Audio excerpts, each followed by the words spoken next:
하나님 말씀은 누가복음 23장 8절부터 12절 말씀입니다. 8절부터 10절 말씀을 합독하고 누가복음 23장 8절부터 12절 말씀을 보도록 하겠습니다. 우리 8절부터 10절 합독하겠습니다. 헤롯이 예수를 보고 매우 기뻐하니 이는 그의 소문을 들었으므로 보고자 한지 오래였고 또한 무엇이나 이적 행하심을 볼까 바랐던 연고라라. 여러 말로 물으나 아무 말도 대답하지 아니하시니 대제사장들과 서기관들이 서서 힘써 고발하더라.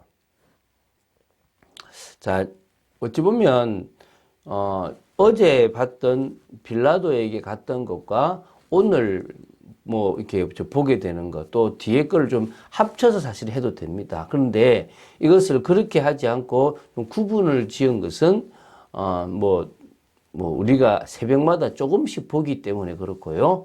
또 그리고 의미가 조금씩은 있기 때문에 그렇습니다. 하나는 뭐냐면 역사적 사실이라는 겁니다.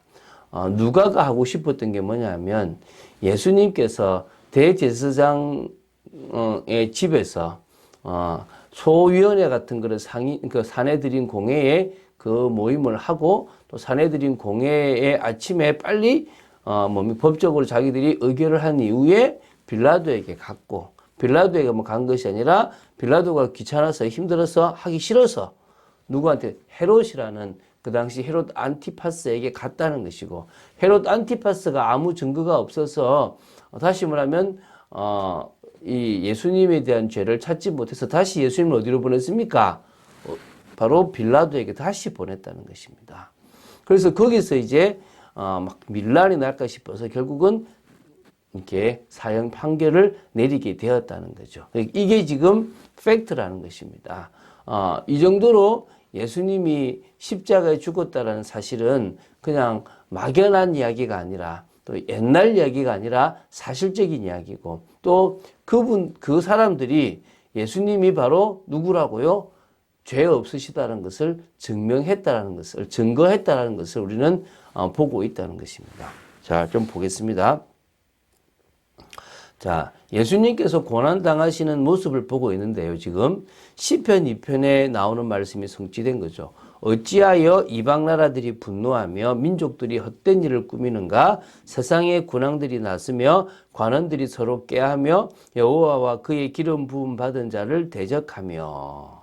자, 이게 지금 예수님의 십자가와 관계된 예언이라고 사도행전 4장에도 나오고 있거든요. 다시 말하면 원수 같았던 빌라도와 헤롯이 이 예수 그리스도를 못 박는 데는 서로 그들이 일시적으로 친구가 되었다고 오늘 23장 12절에도 나옵니다. 이게 이제 사도행전 4장 27절에 이 제자들이 이것을 고백했거든요. 그래서 오늘 보게 될 이 누가복음 23장 8절부터 12절은 헤로드 왕 앞에 서신 예수님의 재판을 기록하는 부분인데요. 이 부분은 누가복음에만 나온다고 보시면 됩니다. 그래서 어제 말씀드렸듯이 갈릴리 지역을 담당하는 분봉왕이었던 헤롯 안티파스가 이때 나오는 헤롯 왕입니다. 이 헤롯 왕은 헤롯 대왕의 아들이면서요, 세례 요한을 죽인 자였다고 얘기했죠, 그죠? 이 헤롯 안티파스는 일찍이 예수님의 놀라운 이적에 대한 소문을 듣고 많은 관심을 가져왔습니다. 그러던 차에 예수님을 직접 만나게 되자 매우 기뻐했다는 겁니다. 참 웃기죠, 그죠? 또 왜냐하면 재판보다는 더 이제 예수님이 행하실 이적, 기적에 더 관심을 보였다는 것입니다. 근데 예수님은 이 헤롯 안티파스 앞에서는 어떤 이적도 행하지 않으셨다는 것입니다. 그것은 못하는 게 아니라 안 하신 거죠. 그래서 나중에 결국은 헤롯은 예수님을 업신여기고 희롱한 후에 빌라도에게 다시 돌려보냈던 것입니다. 그래서 헤롯이 왜 돌려보냈냐면 어떤 판결도 할 수가 없을 만큼 무죄였다는 것입니다. 이게 이제 누가가 기록하고 싶은 핵심이었다는 거죠. 자, 우리는 사복음서의 기록을 온전히 믿습니다. 그 부분들을 통해서 분명히 역사적 근거 또 사실적 근거를 우리는 붙잡게 되는 것입니다. 자, 짧습니다. 그렇게 길지 않습니다. 그냥 이런 사건이 있었다. 그럼 이 시대에 우리가 어떻게 오늘 적용할 것이냐. 그건 저도 오늘 보면서 한번 잘 짧게 나오는데 특별한 것은 없다고 생각하시면 됩니다. 자, 빌라도는 자신이 예수님에 대해서 처리하는 것을 좀 꺼려했습니다. 좀 뭔가 귀찮고 안 하고 싶어요. 또 물론 자기 아내가 했던 이야기도 있거든요. 그 예수라는 사람에 대해서 건드리지 마라라는 그런 당부도 있었기 때문에 더 그랬을 것입니다. 어쨌든 갈릴리 출신이라는 말을 하나 듣고 갈릴리 지역의 분봉왕이 예루살렘에 와 있는 이 타이밍에 헤로드 왕에게 보낸 겁니다. 그래서 헤롯이 이 누굽니까? 이게 누구를요? 예수님에 대해서 재판하기를 바랬던 것입니다. 헤롯은 예수님이 자신에게 재판을 받으러 온다는 말을 듣고 이제 아까 기뻐했죠. 그죠? 왜냐하면 많은 이적의 소문을 듣고 그 이적 행하실 뭘 볼 수 있을까 싶어 했다는 것입니다. 그래서 예수님이 기적을 행하셨다면, 만약에 예수님이 그 헤롯 앞에서 기적을 행하셨다면 헤롯은 과연 어떤 반응을 보였을까?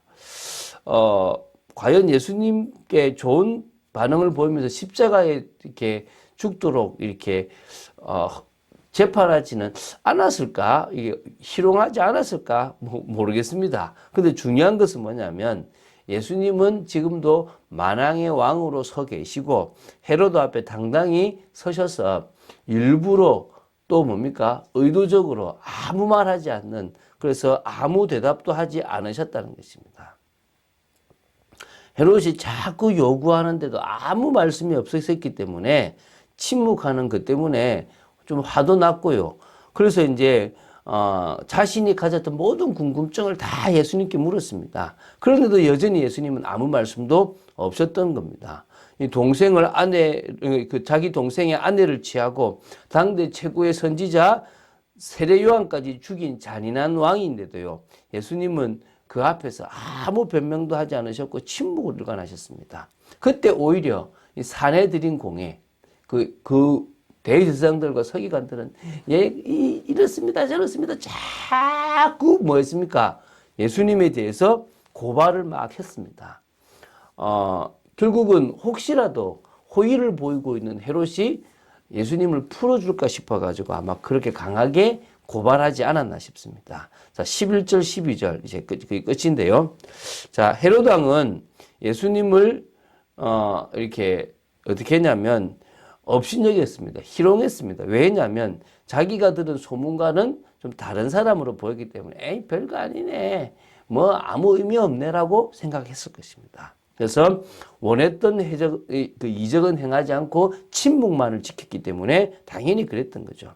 자, 이 일련의 사건을 알았던 바울은 고린도후서 10장 10절에 이런 고백을 했습니다. 예수님은 건축자의 버린 돌처럼 버려졌지만 결국은 그리스도의 보혈의 피를 기초로 한 교회 공동체를 세우는 모퉁이 돌이 되으셨다. 자, 이게 무슨 말입니까? 예수님의 저 행동이 결국은 교회 공동체를 세우는 시작이 되었다는 것입니다. 이게 지금 우리가 붙잡아야 되는 겁니다. 우리가 어떤 의미에서는 이익을 향해서 달려가거나 우리가 느껴지는 감정을 따라갈 것이 아니라 하나님이 이 시대에, 하나님이 이 시점에 뭘 원하는가를 생각하고 나가야 되는 겁니다.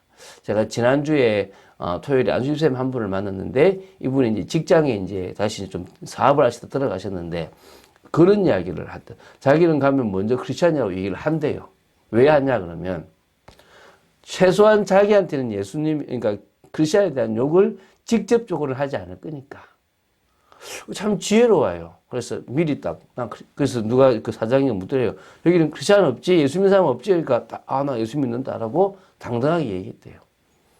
맞습니다. 우리는요, 그런 부분에서는 당당하게 얘기해야 됩니다. 그러나 이익이 되고 또 뭔가 갈등이 될 때는요, 오히려 이때는 뭡니까? 우리가 말씀을 따라 양보도 해야 되고 또 오히려 하나님의 뜻에 맞는 부분들을 선택해야 될 줄로 믿습니다. 그러지 못하면 우리는 어떻게 되느냐? 속습니다. 그러지 못하면 우리는 정말 사단의 조롱거리가 될 수 있습니다. 예수님은 이런 조롱거리가 되는 가운데서 내가 누군데? 라고 한 것이 아니라 침묵으로 일관하시면서 모퉁이 돌로서 버림받으셨습니다. 그래서 우리는 그분을 통해서 지금 이 구원의 은혜가 임하게 되는 것입니다. 결국은요, 이 헤롯은 빌라도에게 다시 예수님을 보내게 됩니다. 그 사이에 막 희롱도 하고 막 이렇게 그것도 하게 되는데요. 결국은 예수님은 누구한테로 갑니까?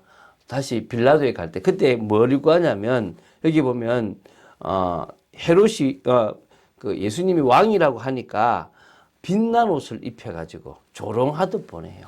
참. 그렇죠, 그죠? 어쨌든 12절에 빌라도와 헤롯이 이때는 당일에만 친구가 되었다라고 이야기를 합니다. 자, 우리는 예수님이 우리를 위해서 당하셨던 이 고난이 바로 우리를 구원하는 엄청난 사실임을 기억하고 믿고 오늘 우리도 우리의 삶에 당하는 고난을 기쁨과 감사함으로 맞게 되기를 바랍니다. 그게 바로 하나님 마음에 합한 저희들의 삶인 줄로 믿습니다. 오히려 우리는 하나님께서 우리를 누이시고 또 우리를 소생케 하시고 우리를 합당케 하시는 그 속으로 한 걸음 한 걸음 들어가면서 하나님의 역사를 봐야 될 줄로 믿습니다. 자, 다른 것 없다고 확신합니다. 진짜 우리는 올바른 선택을 믿음 안에서 늘 해나가고 또 그 선택을 지속해서 해나갈 뿐만 아니라 더 나아가서 하나님께서 우리에게 주신 말씀들을 지켜나가는 그런 축복된 삶. 그래서 하나님의 길을 끝까지 달려가는 믿음의 사람으로 서야 될 줄로 확신합니다. 그런 복된 삶을 살아가는 오늘 하루도 하나님을 기쁘시게 하고 하나님의 인정을 받는 여러분 되시기를 주 예수 그리스도 이름으로 축원드립니다. 주는 그리스도시요 살아계신 하나님의 아들이심을 고백합니다. 많은 신자들이 또 많은 또 정말 사람들이 갈등하고 고민하는 이때에 저희들은 그러지 않게 되기를 바라며 저희들은 하나님의 말씀을 따라가는 참된 은혜 속에 있기를 간절히 소원합니다. 속지 말게 하여 주시옵소서. 어떻게 해야 되는지가 아니라 말씀 따라갈 수 있는 저희들 되게 하시고 하나님의 말씀에 붙잡힌 바 된 인생을 살아가는 저희들 되도록 지켜 주시옵소서. 주 예수 그리스도 이름으로 기도드립니다. 아멘.